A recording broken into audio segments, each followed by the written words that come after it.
at the Global Investigative Journalism Conference, we asked some of the world's leading experts for their top tips when investigating stories.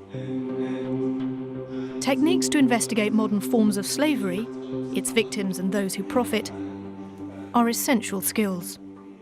Hi, my name is Martha Mendoza. I'm a reporter with the Associated Press. I do investigative journalism. I'd like to share some tips about how best to cover human trafficking in supply chain journalism.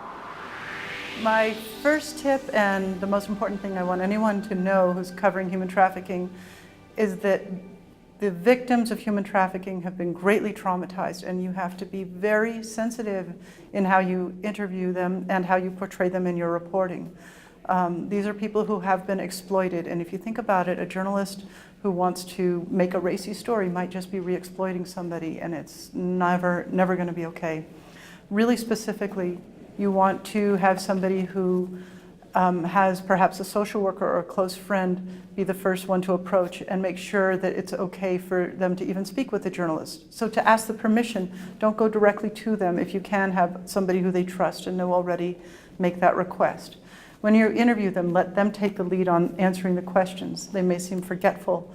There may be things they don't want to talk about, and you have to be okay with them not wanting to talk about things and letting it go. Interview people first without any cameras, and if they're comfortable with cameras, then move on and use cameras, but not until they give their permission. And at each step of the interview, make it their control. Is it okay? Would you be willing to answer this question? Are you comfortable talking about? So lead it in a way where they can back out easily. With children, you never show their pictures or their images.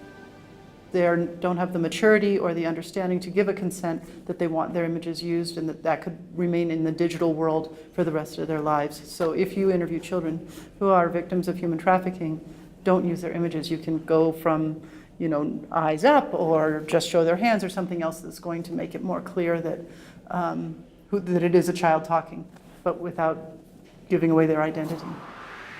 So the third point is about how to cover human trafficking. This is going to be finding victims and finding the sectors that they're working in. The way to go about this initially is probably work with relief organizations and shelters whose number one priority is to protect these people and help rehabilitate them. Get to know a number of shelters and relief groups and ask them if you can be introduced. And this is how you can learn about who's being victimized. Fourth, victims of human trafficking work for somebody. Somebody is making money off of their labor. And so when you're telling these stories, follow the money, find the receipts, find the bills of lading, follow it until you can hold somebody accountable for profiting off the labor, and follow it even further so that people who don't know that items they're purchasing perhaps came from a victim of human trafficking. And that's a way to have these stories make a much bigger impact. Fifth, I don't ever want someone to be surprised by something they read in a paper or see on television that I've reported about themselves.